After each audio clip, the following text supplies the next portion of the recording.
Hey guys, I'm Tammy and I'm going to share 5 different sewing tips to help your shirring look way more professional. Shirring is such a gorgeous sewing technique, but it can be really tricky to make it look even and neat. If you've never heard of shirring before, it's basically a technique where you sew elastic thread directly onto fabric and it gives it a stretchy property. You can use it in tops and dresses, and I actually use it quite a lot in my sewing because I really like the finish of it. My first tip is to use gingham fabric. When you sew shirring, you need to sew multiple rows of straight lines, one on top of the other, and that can be really difficult to keep them nice and straight. I find it really hard to eyeball sewing in a straight line, but when you use gingham fabric, you already have lines that you can follow on the fabric, so it makes the whole process of sewing in a straight line so much easier to follow. You can get lots of different width squares on the gingham fabric, and that will basically determine how much space there is between each row and how much space there is when you're sewing the straight lines. So have a play with different gingham fabrics and see which ones you like best. With this sheer top that I sewed, I actually ended up using a gingham fabric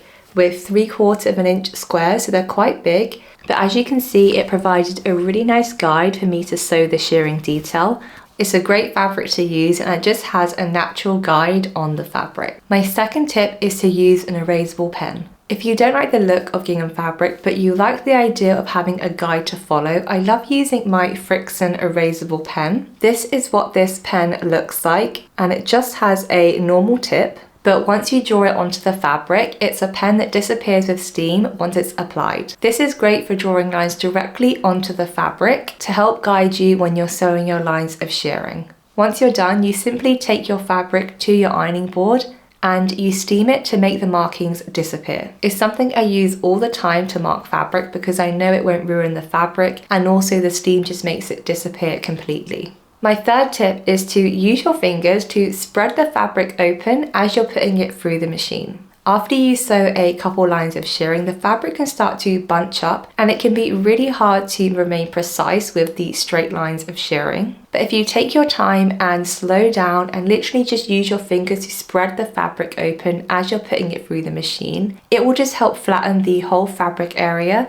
and make sure that you don't accidentally sew any puckers into the fabric as well. Sewing shirring is honestly something that does take a lot of time, practice, and definitely patience, but once you sew maybe 15 or 20 lines of shirring that are done really neatly, you will be so proud because it will look really, really professional. My fourth tip is to pivot at the end of each seam instead of backstitching and starting again. This is definitely a personal preference, but I find my sewing looks so much neater and cleaner when I use this method. So normally you're going to want to backstitch at the start of the seam, which is what I always do. But when I come to the end of the seam, instead of backstitching and taking it out of the machine and cutting the excess off, then starting again, I place the needle down into the fabric, lift the presser footer up, and then pivot down towards the next line I want to sew.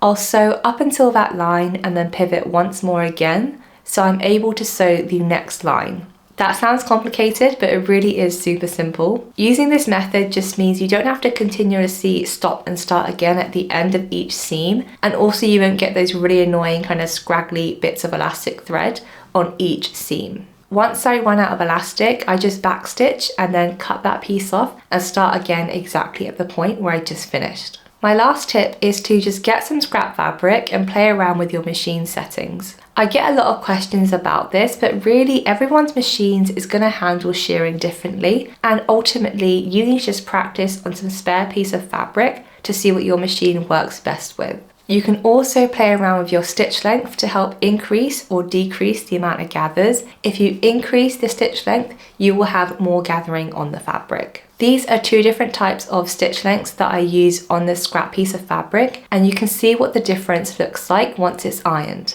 Of course, you'll also need to play around with different elastic threads. My go-to are always Gutermann and Nettler thread. Their elastic threads are honestly really, really superior. They don't break on me and I just find them really high quality. If you're going to use cheap elastic thread, it will probably break as you're shirring your fabric. I hope these tips help you create more professional looking shirring. It's honestly such a fun sewing technique to try, and I have lots of DIY tutorials on this channel to help you try this method. Let me know in the comment section if you've tried any of these tips before, and if you have any that I also haven't mentioned, it'll be really helpful for our community. I'd love to know which one of these tips is your favorite. I'll see you in the next one.